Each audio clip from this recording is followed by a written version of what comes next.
teda ešte si vyprosím, teda naozaj si vyprosím to, že hovoríte, že denník N šíri nenávisť. Ako vy ste v postoji, myslím, že v 17. minúte debaty Postoja ste o mojich kolegoch povedali, že sú to manipulatívne svine. Tak to ja si naozaj vyprosím, aby sme sa takto rozprávali, lebo to isté by som mohol hovoriť aj ja. Ale som si skoro 100% istý, že som nepovedal manipulatívne povedali svine. Povedali 17. minúta debaty Postoja.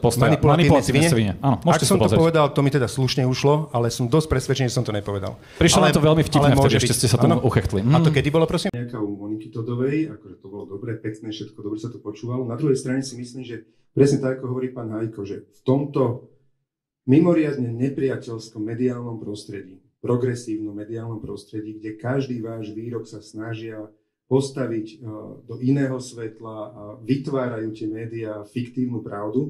Hoci oni veľmi dobre, tí novinári, počúvali celý ten rozhovor a veľmi dobre poznali pravdu. Ale svine jedný manipulátorské naschvál dali iba tú prvú časť.